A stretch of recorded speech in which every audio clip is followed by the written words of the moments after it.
Salam sejahtera dan salam hormat. Anda bersama saya Nixon Nyambar dan ini Awani Borneo. Terlebih dahulu kita mulakan dengan tumpuan utama kita pada malam ini.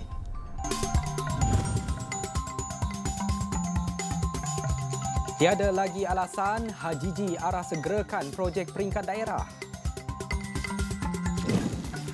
MA63 harus jadi perjuangan setiap rakyat Malaysia. Balik kampung lebih awal, elak kesesakan dan buat persiapan.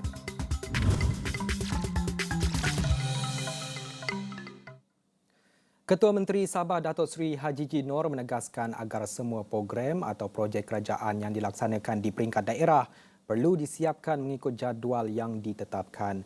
HJJ menegaskan projek itu wajib disiapkan sama ada melalui pihak berkuasa pembangunan ekonomi dan pelaburan Sabah sedia atau kementerian lain.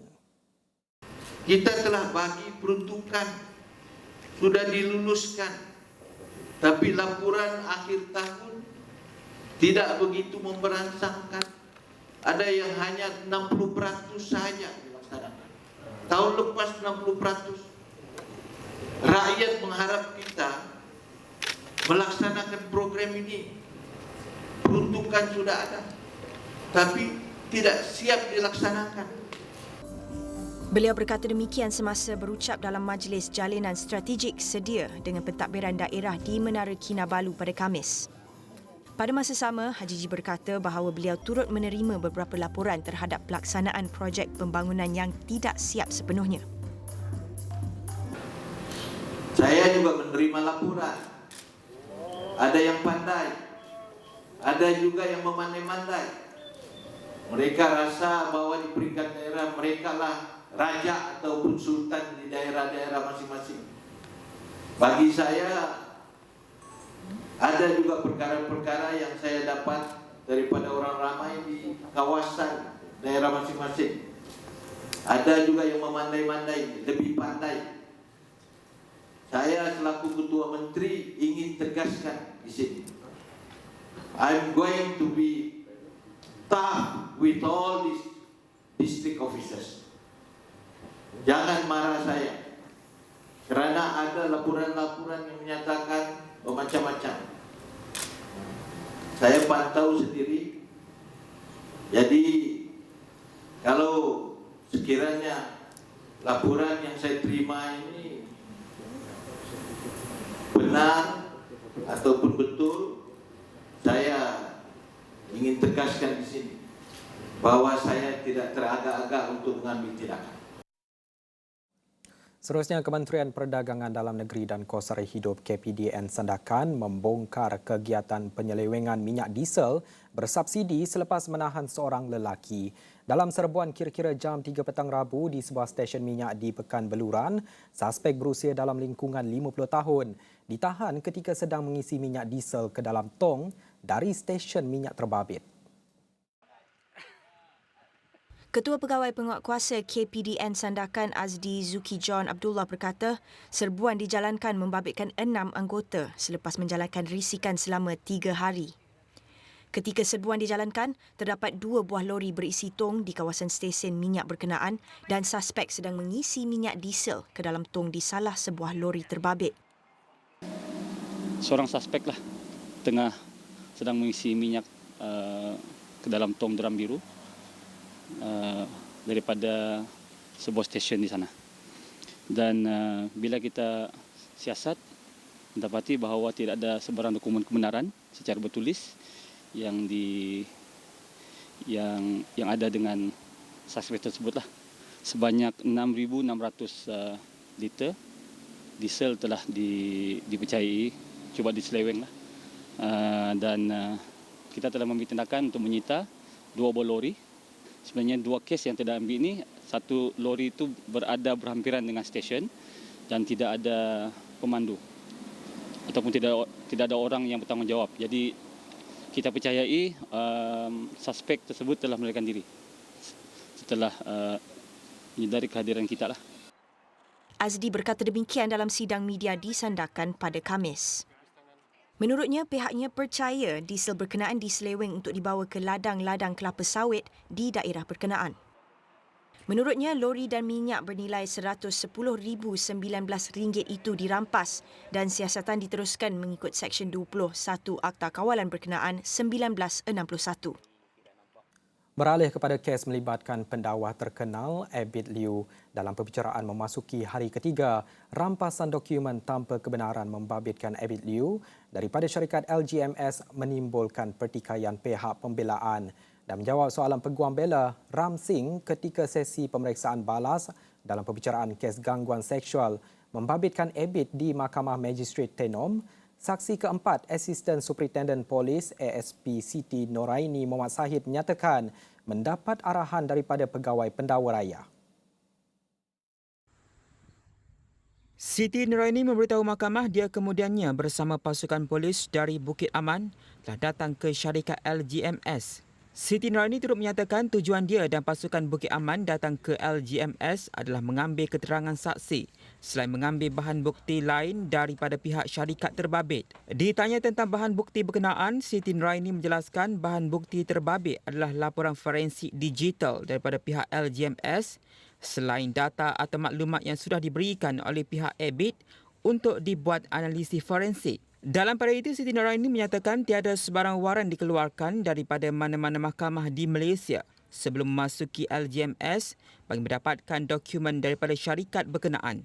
Hal ini membuatkan Ram mengandaikan Siti Noraini dan pasukan dari Bukit Aman telah merampas dokumen daripada LGMS pada 30 November 2022 secara tidak sah. Bagaimanapun, Siti Noraini dalam jawapannya menyatakan dia tidak bersetuju bahawa pihaknya sudah mengambil dokumen tanpa kebenaran sama ada daripada Abid atau pihak mahkamah. Siti Noraini maklumkan dia hanya tahu bahawa pihak Abid telah membuat bayaran laporan digital forensik daripada LGMS setelah keterangan saksi diambil. Mahkamah kemudian menetapkan tarikh baharu bagi sambungan pembicaraan pada 7 hingga 10 Februari 2023.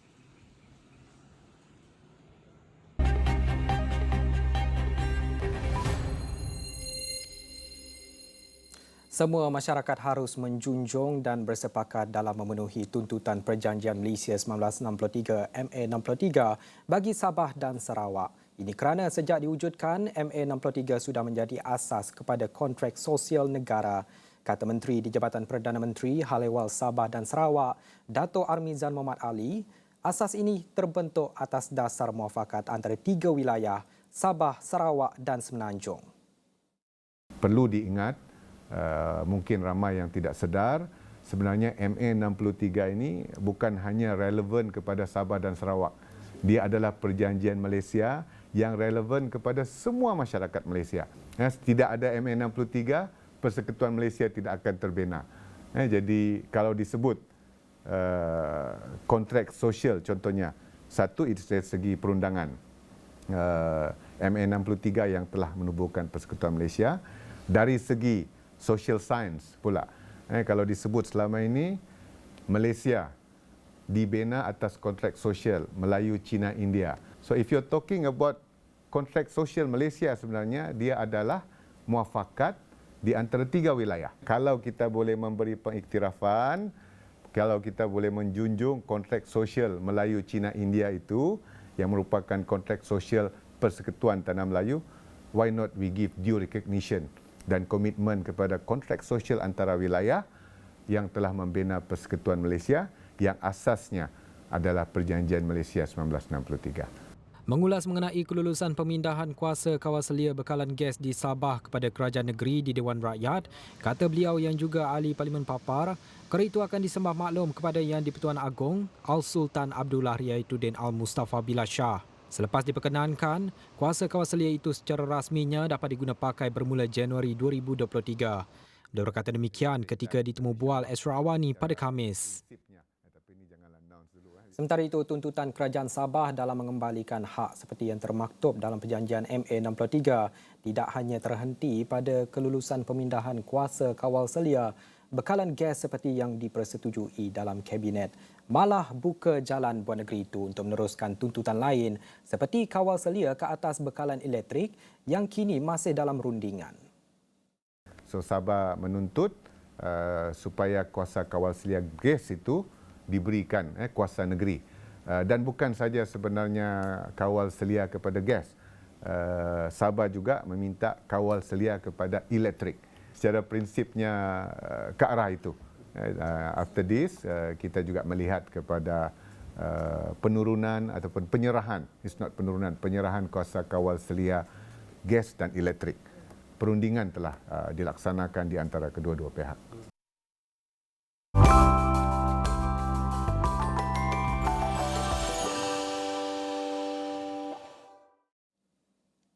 Kesibukan bagi meraihkan perayaan Christmas yang bakal disambut hujung minggu ini sudah pastinya terasa. Anak-anak perantauan yang sudah lama tidak pulang ke kampung halaman berkongsi keterujaan mereka untuk bersama dengan keluarga. Bukan sahaja di bandar besar, di rumah panjang tuai rumah Nita di Sibu, persiapannya cukup meriah. Bagi Briana Jaswinta Bia, dia teruja kerana dapat bersama keluarga selepas-lepas peluang menyambut perayaan ini atas sebab mengutamakan pelajarannya ketika masih bergelar pelajar di Unimas.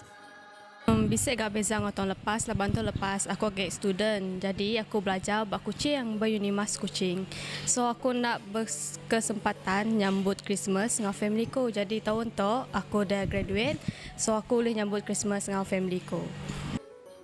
Keterujaan itu turut dikongsi Jennifer Peter yang sudah mula membuat persiapan juadah kuih tradisi Iban untuk dihidangkan kepada tetamu. Antara kuih yang ada, kuih sepit, kuih jala dan kuih cuan. Untuk persediaannya macam kita itu udah nemu tahun tu kita boleh nyambut Christmas. Jadi setiap pintu bilik tu ya macam prepare mayo utai lah laban kita sige expect utai tu orang sige akan datai mayo jadi kue macam-macam lah yang kepansut bakal sidak kue Iban kita nak semestinya ya maya gawai tapi maya Christmas pun bisa gak dibantai kita tu elok. Manakala Bika Nyambik pula berkata dirinya akan membuat persiapan Christmas apabila sudah hampir dengan tarikh 25 Disember nanti kerana kini masih sibuk dengan kerjanya. Menu wajib, kek lapis. Kek lapis Sarawak mesti wajib lah. Biasalah kita orang Sarawak kan.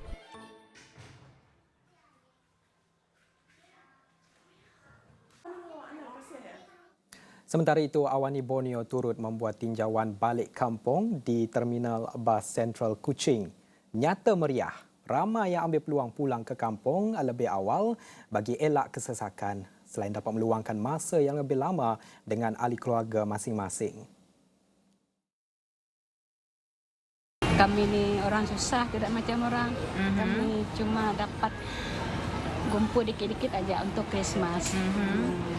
Saya tunggu saya punya anak. Okey. Tunggu anak saya nanti macam mana saya pun tidak dapat nak bercakap banyak sebab saya ni macam seorang ibu. Kita tak dapat minta banyak kepada anak-anak kita cukup makan sebab saya jauh daripada adik kakak saya. Tak dapat pulang kampung. Saya cuma dapat bersama dengan cucu saya ni. Bagi anak kacukan Cina Iban, Norisha Bun, 21 tahun, yang merupakan pelajar Kolej Sidma, beliau berasa cukup teruja untuk kembali ke kampung halaman di Seri Aman untuk bertemu dengan ahli keluarga. Dari Seriaman, dari Kuching pergi Seriaman 25 je. 25. Ya. Kita kena Stay di area 1. area stay. Naik Grab. Naik Grab. Okey. Around 40 lah. Around 40. Sementara itu, walaupun tidak menyambut hari Natal, namun bagi seorang lagi pelajar, Nur Syuhayah Taupi turut tidak ketinggalan untuk pulang ke kampung halaman di Sibu berikutan cuti umum sempena perayaan Christmas. Tambang dari stok pergi Sibu dalam RM60. Dalam 70 lah. Dalam 70. Is it happy Merry Christmas pada semua dan boleh dapat yang lebih terbaik lah. Dan menurut salah satu operator bas yang ditemui, bas tambahan disediakan bagi menampung kapasiti penumpang. Contohnya pergi Bintulu Miri, nang penuh lah. Sibu nang sama je lah. Buat musim perayaan macam tu lah. Jadi ini dah start. Start 20, mesti silap kami start 21 hari bulan macam ni. Ada extra bus. Malam dalam pukul 10, 5 minit. Macam ni ada extra bus. Yang untuk pergi ke Sibu aja lah. Yang untuk ke Bintulu Miri nang pukul 10 malam je. Baik, dengan itu sekian laporan Awani Borneo pada malam ini. Saya Nixon Nyambar. Selah hormat, kita jumpa lagi.